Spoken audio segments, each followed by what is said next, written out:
You know, when Xbox was buying ABK, there was a lot of fan theories. There was a lot of analytics.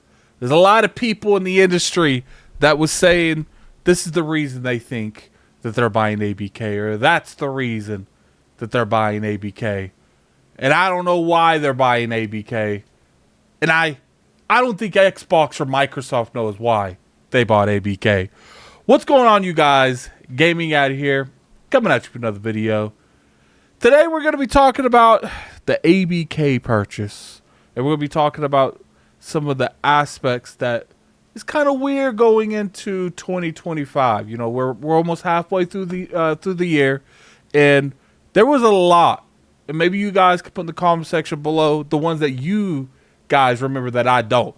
I remember so many theories on why Xbox and Microsoft was buying ABK that it got to the point where you can make a top video, top 5 reasons Microsoft's buying ABK. And a lot of people was really hyper focused on the exclusives. A lot of people was hyper focused on the phone aspect. There's the PC aspect when it comes to Blizzard.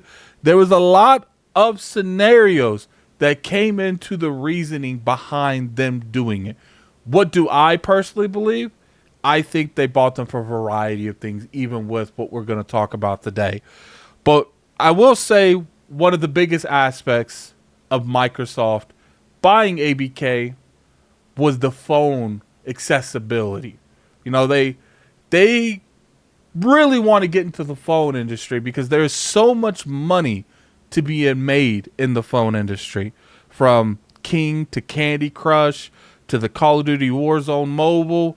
There's a lot of aspects when it comes to making money in phone, and ABK was a huge component, a huge competitor in that market. So people just naturally put a spotlight on that. It's like, okay, you're going to make up X amount of money because just of the K portion, not even the A or the B, the K portion. Like I said, Activision was mainly console marketing rights for Call of Duty in general.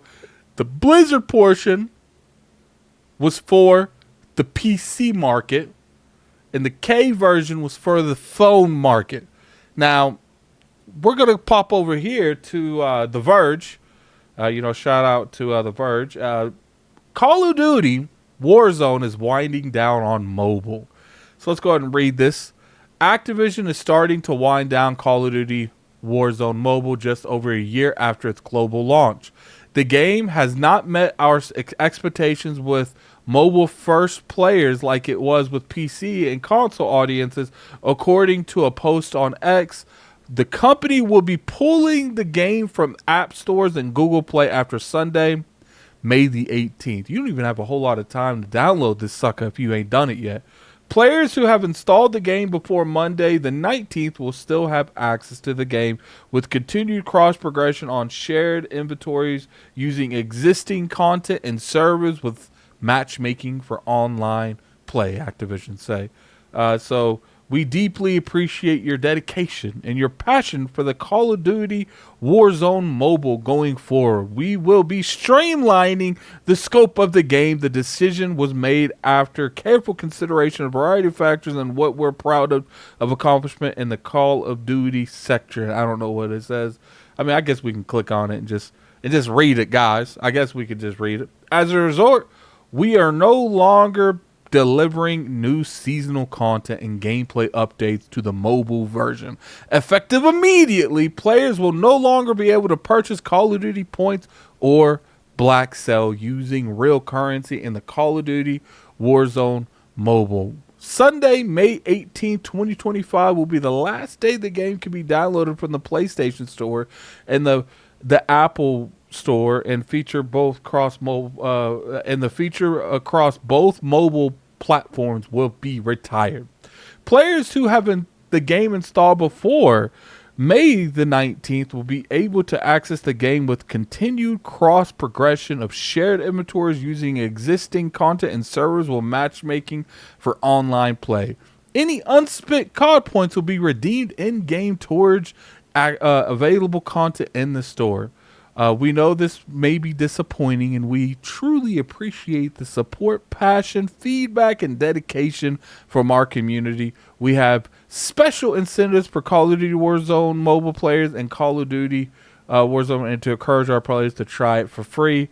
I did see somewhere that it was saying that they're not going to be refunding any type of unused COD points or anything on it. Now, I don't know what that means because I don't really necessarily, entertain Call of Duty in general, much less the mobile version. So, look, I would say they've been very clear in all, pretty much any type of aspect that they were really looking at buying ABK for the mobile aspect. Now, obviously, they didn't meet their expectations. I don't know what their expectations was. Sometimes these companies, they overshoot expectations like crazy, that you can't realistically keep up with. Now, I don't know if that is the case here. I know there's a bunch of companies that love doing that. This might not be the case for this particular game. But all I will say when it comes to this particular stuff is, what was the reason? We had the court hearings with the FTC where Microsoft came out and Phil Spencer, and they were very clear on the reason that they want to buy ABK was they want to compete more in the console market, that PlayStation uses all their money to lock down content. And then the first thing they do after they got ABK was go away from exclusives. So that was kind of contradictory on a statement to a degree. They've been very vocal on the fact that they want to compete in the mobile market and they want to get a foot in the mobile market. But now it's looking like something as big as Call of Duty. It's clearly not sustainable in the future. And like I said, I don't know exactly what that means. I don't know if they had crazy expectations and they didn't meet them, or maybe Call of Duty Warzone Mobile was just a complete what's what I'm looking for. It was underwhelming on every means of the stretch of the imagination. Maybe there's no Call of Duty Warzone for a mobile market. I don't know. I didn't play. But all I know is when I'm sitting here and I'm seeing stuff like this, and I'm like, why do you expect me to believe that, because a lot of people go into Addict Mobile is the next way to go. They're going to be doing more xCloud stuff. Call of Duty Warzone Mobile, people don't want to play Call of Duty Warzone on their phone. And you don't expect me to believe that there's millions and millions and millions of people on the mobile aspect that is going to. I don't know. I'm very skeptical with that. Now, when it comes to Microsoft's mobile reach in general, they do have King still. It's not like they closed down Candy Crush or anything like that. And I do think King is going to be one of the vital components to driving that money.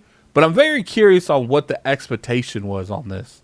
Because part of me thinks that when it comes to scenarios like this, part of me thinks it's just, I want to know, did Call of Duty make good money on mobile compared to other aspects, or did it not make good money compared to these high numbers that they need to meet because they did get all that money from Microsoft and they do have these insane expectations that they have to meet every quarter now? I don't know. I don't know what's going on. It is interesting. They have been doing pretty good on the mobile, on the PC aspect. Apparently, they've been doing some really big updates in there. So I don't think it's all doom and gloom with stuff like this. But I do think this is curious, because does Microsoft at this point, because I do think that they are having buyer regret. They probably didn't want to spend that $60 billion because it took a little longer than they thought it was. And I'm curious if things they greenlit back then, they just shut this sucker down because it wasn't going to make them the money that they particularly wanted. And that's one of the reasons that I know it's not the same, but it's like you shut down a Call of Duty Warzone mobile because it wasn't making the money that you see fit in order to keep it around. I don't know what kind of, player base it had. I don't know kind of anything related to that. That's why I say I trust corporations to do what corporations do best. Shut stuff down when it's no longer meeting their bottom line.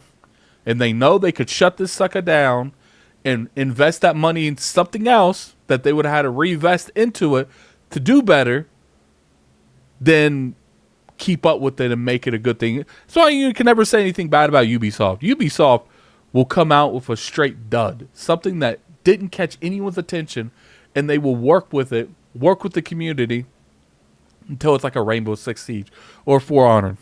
Look, I don't know the future. I don't know what's going on with this.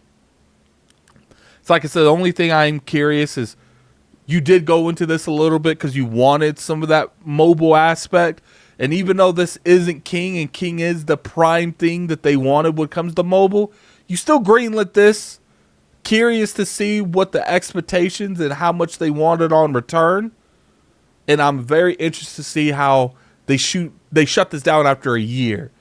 Because you can make the argument that that's not a lot of time to really captivate an audience. Maybe it's because it's Call of Duty, and if it wasn't really generating what they expected, they were in the mindset that it's not going to go anything further than that. But I'm very curious your guys' opinion on this. It's like I said, I don't think this is like really, really bad news. I will say that this is interesting. That this particular situation kind of contradicts everything Microsoft, and it's been contradicting there for a while. Like I said, they've been talked about exclusives. They got rid of those. Now they're getting rid of some of the mobile aspect. I'll be very curious to see if this trend continues. I don't know. I don't have all the information. We're only going off them shutting down arguably one of the biggest IPs in the world, not just in gaming, in the world, that had a mobile game. So if Call of Duty can't make it work having a mobile aspect, very curious what can. But anyway, put in the comment section below what you guys feel about this. I'm very curious your guys' opinion. If you guys enjoyed this video, hit that like button. As always, appreciate it. You can always sub to the channel. We make weekly content over here. You also could go over there, follow me on Twitter at Lord Addict ILP. Also follow Addict Arena. I'm streaming Kingdom Hearts on Proud every day, 6 p.m. Eastern over there. Appreciate everyone coming through. And until next time, this is Gaming Addict. I'm out of here. Peace. Whew, this is crazy. I don't care because I don't play it.